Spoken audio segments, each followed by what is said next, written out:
Hey guys, good morning, good Saturday afternoon. I'm currently walking through this park. Yuki's at work right now, or she's working rather. So I'm just taking advantage of the day to kind of get out and check it out. I've not been here before. This is the Westwood Park, I guess. Dog park, soccer courts in the back. I'm just kind of watching people play. I'm not playing. I wish I was playing soccer, but I'm not.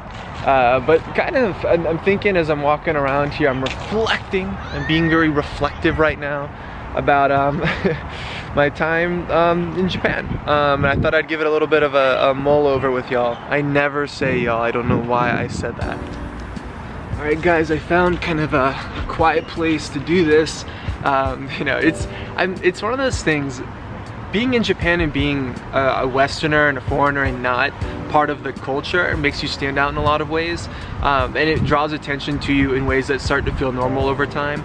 But coming back to your own home country and trying to vlog and vlogging in front of other folks or using the camera and doing this kind of thing in a place where you're not drawing attention to yourself feels much different. And so I think these first couple of vlogs where I'm outside doing stuff, like in the last one and in this one, I'm gonna be kind of trying to be private about it. It's just a little awkward getting used to it, holding the camera, walking around, being around people. In Japan, it was no big deal. I was a tourist for the most part, and here it feels like I live here and I'm documenting myself.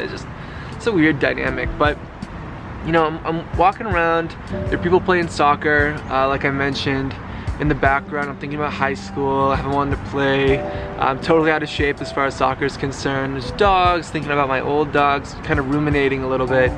It's making me think a lot about what life in Japan was like in that transition for a lot of people. And one thing that I think I've noticed is that either people who teach in Japan come back after the first, second, or third year. They come back home and they do something back in their home country, whether or not that's working international relations, continuing to teach in a different kind of sector though, or they just completely 180 transition to something different, which is what I kind of did.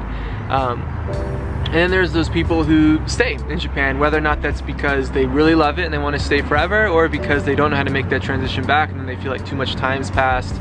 They get married, they have kids, they don't make the change anymore, and that's fine. No matter which path that person chooses, that's up to them. That decision is yours to make. I'm not here to say which one's better, but I think for those of you thinking about making that change back, so you're working right now abroad, anywhere, working in Japan, working in a foreign country, thinking, you know, I'm learning this skill set that's very specific to here. How do I make that transition from, you know, teaching English to elementary school kids and spin that in such a way that brings me back to a career path that I see myself moving up when I come home.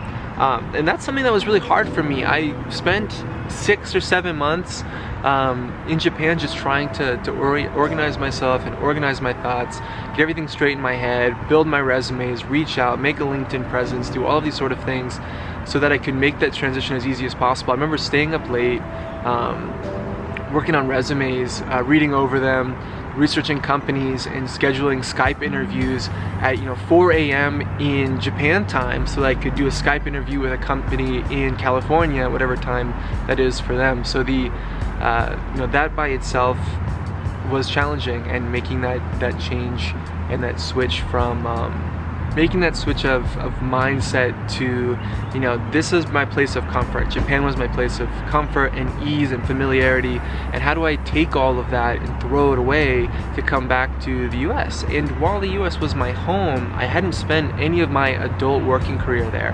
I'd built 2 years of working experience living in Japan, my final year of university in Japan, and now I felt like coming back to work was a totally weird beast that I wasn't prepared for.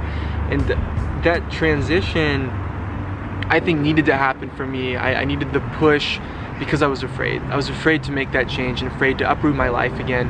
And doing it with Yuki was totally fine. We got through it, but it was scary. I was scared. I was, afraid of what the future might mean and what those chances might take. But it was the right move at the right time for me and for her. And I think for just the trajectory I want to take things. I hope the wind's not messing you up, guys. There's a lot of wind right now.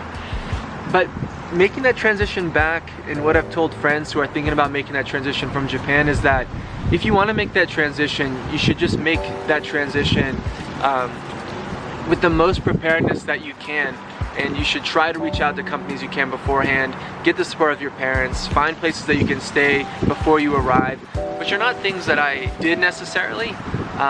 There's definitely a part of me that wishes I had prepared more, but making that transition now and being here, I can say that the work culture here is much different than in Japan, which makes sense.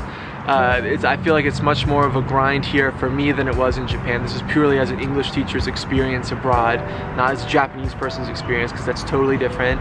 Or someone who lives and works there full time, his experience is totally different, just as teaching goes. And it's great in one way, because I feel like I'm driven and I'm motivated and I'm doing things that are going to push me towards something better. You know, my job now, you know, I'm working with a communications company that sells this communication software to hospitals around the US and around the world. That's a very interesting kind of dynamic to take it. I'm doing part-time financial advising, working on a securities license, because I find having made that change from Japan to the States put me in a place where I always had to think about finances a lot. How am I going to save for my future? I'm already turning 25. I don't have a 401k or anything. I haven't been able to build anything like that. So I'm doing that as a way to teach myself and to learn more. But other than being rambly this whole time, because I know I've been talking for 6 minutes and that's a long time, what I want to say is, if you're looking to make that change and you need to make that change and you're scared to make that change, but you want to come back to your home country, wherever that may be, it's best, I think, to just do it and not ruminate on it. Because if I sat there and was scared and never made that change, I don't think I would be happy like I am now. And I plan on going back to Japan in the future. Yuki's mom's there, I have friends there, I love Japan. But for me, that change needed to happen. And for me, I think that change was really important. So I'm gonna end it there with my little rambling thing. I'll see you guys back in the car / with Yuki back at home when she's done with working. Yeah.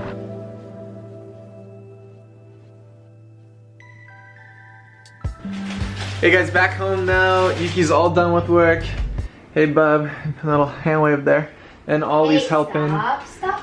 We just went to the Japanese supermarket and we picked up some really nostalgic foods that we've been missing, some things we want to be cooking recently. Ollie's very interested in it all and he's drinking his water. Natto, if you guys have ever tried natto, you know it's really good and you should eat it because apparently it's good for your blood pressure. So eat it up. And we picked up some of this too, Japanese, Chinese Beijing yogurt, which, dude, this is great stuff. If you've never had it, please try it. Yogurt, I feel like people don't eat enough, or if they do, it's all Yoplait, but yogurt is game changing. I love it super, super, super much. But what did you pick up today that you're most excited to eat? I'm excited of this cookie that we bought. The Countryman. Did you eat those when you were younger? Yeah. Big time child food. It's a little like a fancy cookies that you buy with your allowances. Did you and your friends get it a lot? No, when we have games and stuff, typically parents bring those cookies.